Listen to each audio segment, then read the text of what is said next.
రాము ఊరి నుంచి తిరిగొచ్చాడు.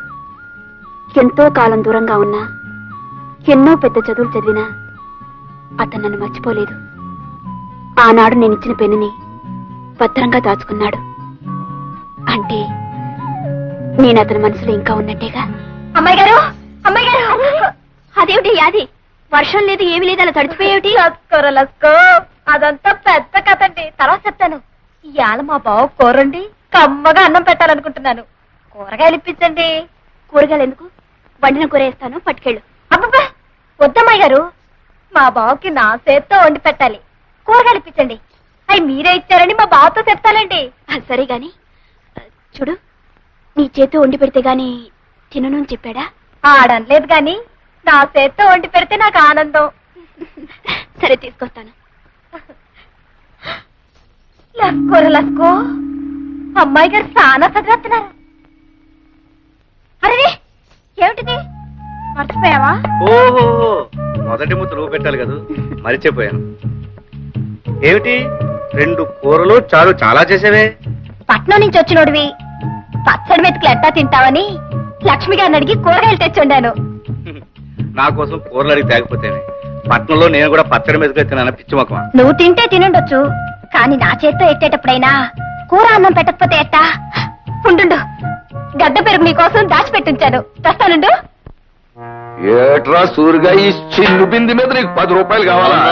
ముసలిదానికి జబ్బు చేసింది, మందులు కొనాలి. అరే సూరిగా, సరదాకెవ్వడు ఏ సరుకు తాకట్టెట్టడ్రా. ఇక్కడున్న ప్రతి వస్తువు వెనకాల ఒక కన్నీటి కథ ఉంది. ఇప్పుడు ఈ బిందులు, బకెట్లు, ఇటు కదలేటో తెలుసా? అన్ని ఆకలి కథలే. ఈ అండాలు, గుండెలు, ఇటు కదలేటో తెలుసా? ఎదిగిన ఆడపిల్లల అత్తోరు ఇళ్ళకి పంపడం, పొరుళ్ళు, పుణ్యాలు, సేమంతాలు కథలు. ఇప్పుడు ఈ తాళిబొట్లు ఉన్నాయి, వీటి కదలేటో తెలుసా? కట్టుకున్నవాడు కన్నం పెట్టో సాగు బతుకుల్లో ఉంటే రచించండి బాబాయ్, అది ప్రాణాలు నిలబెట్టండి బాబాయ్ అని ఏడ్చి మొత్తుకుంటే జాలిపడి ఈ అడ్డం పెట్టుకుని వాళ్ళకి సాయం చేశాను. ఇప్పుడు ఈ చిల్లర మల్లర సామాన్ల తాలూకు కథ ఏంటో తెలుసా? అన్ని సారా కథలే. అంతెందుకు, ఆ మూలం చూడు. ఇదిగా దాన్ని ఇంతప్పుడు 3 ఏళ్ల క్రితం అవసరానికి 10 రూపాయకి ఎవడో తాకట్టిచ్చాడు. ఇప్పుడు ఇంత అయిపోయింది, పెంచలేక చేస్తున్నాను. పొడి కోసు తినేద్దామంటే మనస్సు ఒప్పదు. బాబా నా కోడే అయిపోయింది అని అడగడానికి వస్తాడు, అదో లాంపటం. ఒరే నేను జాలిగుండోని గనక మన ఊరోళ్ళు ఏ జాలికా చెప్పినా నేను వింటున్నాను గాని నా కథని కూడా ఎవడు లేడురా. నీ కథేంటి బాబా? నా కదా ఇదిగో, ఈ చీపుళ్ళను కూడా అడ్డం పెట్టుకుని డబ్బులిచ్చే ఎద ఎవడైనా ఉన్నాడా ఈ ప్రపంచంలో? నేనున్నాను. ఏం చేతున్నాను? పోనీ మన ప్రజ ఏదో ప్రజాసేవ చేసినట్టు ఉంటది, వాళ్ళ కష్టానికి అడ్డం పడినట్టు ఉంటదని చేస్తున్నాను.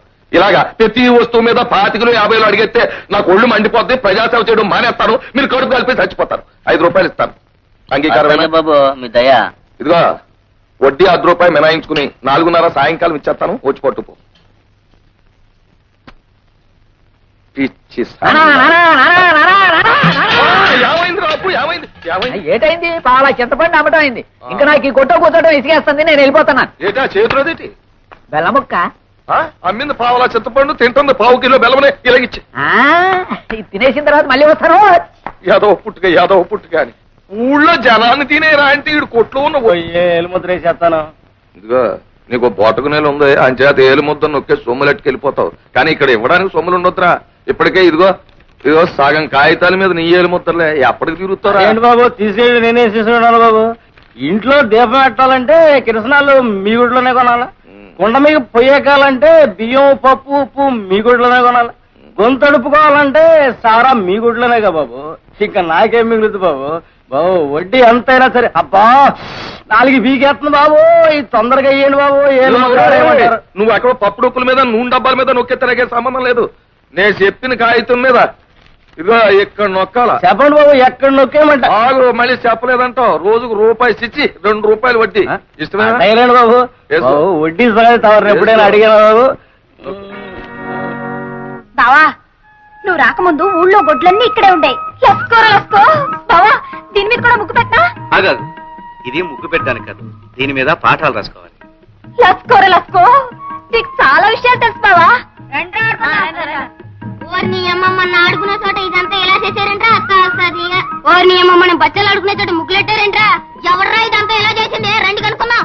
పిల్లలు, ఇది మీ స్కూలు, రోజు ఇక్కడికి వచ్చి చక్కగా చదువుకోవాలి. చదవా మాకెక్కదు, మేము వెళ్ళి ఆడుకుంటాం. చదువుకొని బాగుపడాలంటే గది గది ఉండవే పిల్లల్ని స్కూల్కి రప్పించడానికి కొట్టడం పద్ధతి కాదే. నీకు తెలియదు బావా, కొట్టకపోతే వీళ్ళు మాట ఎనరో. అది కాదే, వాళ్ళకి మంచి మాటలు చెప్పి స్కూల్కి వచ్చేటట్టు నేను చేస్తానుగా.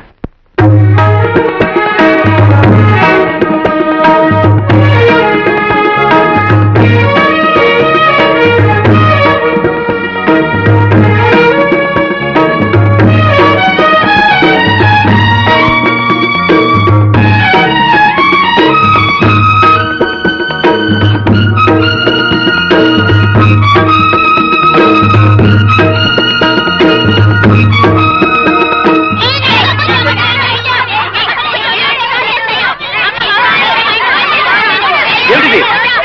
ఆగండి ఆగండి ఆగండి, బళ్ళు ఇలా అల్లరి చేయవచ్చా? ఊరుకోండి. అసలు మీరు ఎందుకు గొడవ పడుతున్నారు? ఏమండి వీడిని చూడండి, నన్ను తోసేసాడండి, దెబ్బ తగిలి రక్తం వస్తుందండి. ఈడే ముందు నన్ను తోసాడండి, నాకు వస్తుంది రక్తం. మంత్రి గారండి, వీడు మా ఇంట్లో గొడ్లుగా పేడెత్తేదమండి. నా పక్కన కూర్చుంటే దూరంగా తోస్తాడు. మంత్రి గారు, మేము బ్రాహ్మలో ఈడు గూడెవాడు, ఈయన దూరంగా కూర్చోబెట్టండి, నేను ముట్టుకుంటే మా అమ్మ నన్ను కొడుద్ది. మంత్రి గారు, మేము ఉన్నవాళ్ళమండి. ఆ లక్ష్మి వాళ్ళేమో లేని వాళ్ళండి. వాళ్ళ నాన్న మా నాన్న దగ్గర చేతులు కట్టుకుంటాడండి. ఇది వచ్చి నా పక్కన కూర్చుంటుందండి. పిల్లలు, మీరందరూ ముందు ఒక విషయం నేర్చుకోవాలి. మనం అందరం ఒక్కటే, వాళ్ళు తక్కువ మేము ఎక్కువ అనే భేదం ఉండకూడదు. అదేలేదండి, వాడు గొడ్లు కాసేవాడు, మీకు కామందులం. ఇద్దరం ఒకటేలా అవుతాం. మేము బ్రాహ్మణం, ఈడు గూడెవాడు, ఇద్దరం ఒకటేలా అవుతాం. మాకేమో డబ్బుంది, వాళ్ళకి లేదండి. అందరం ఒకటేలా అవుతామండి. చూడు పాప, మనం గాలి ఎందుకు పీలుస్తున్నాం? బ్రతకడానికి. ఆ పాప గాలే పీలుస్తుంది, నువ్వు గాలే పీలుస్తున్నావు, అవునా? అవునండి. ఇంతకు ముందు నీకు దెబ్బ తగిలినప్పుడు రక్తం వచ్చింది కదా, అవునండి. అది ఏ రంగులో ఉంది? ఎరుపు రంగులో ఉందండి. మరి వాడి రక్తం ఏ రంగులో ఉంది? ఎరుపు రంగులోనే ఉందండి. ఇద్దరు రక్తం ఎరుపుగానే ఉంది కదా, అప్పుడు మీ ఇద్దరు ఒకటేగా. అవునండి. అందరిలోనూ ఒకే రంగు రక్తం ఉంది, అందరం ఒకే గాలి పీలుస్తున్నాం, అందరూ ఒకే భూమి మీద ఉంటున్నాం. అలాంటప్పుడు మనం అందరం ఒకటేగా. పిల్లలు రండి, వచ్చిలా వరుసగా నిలబడండి. వరుసగా వరుసగా. ఇప్పుడు మీరందరూ ఒకరి చేతిలో కూడా పట్టుకోండి. నేను చెప్పినట్టు చెప్పండి. మేమంతా ఒక్కటే, మేమంతా సమానం. ఇంకోసారి చెప్పండి.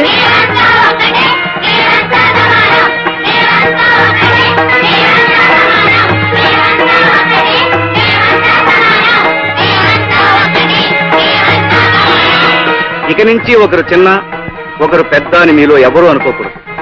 రేపటి నుంచి మీరందరూ ఒకే రంగు బట్టలు వేసుకురండి. అప్పుడు అందరూ ఒకటిగా కనిపిస్తారు, అంతా సమానం అనిపిస్తారు. ఇవాళకి చాలు, కీళ్ళకి వెళ్ళిపోండి.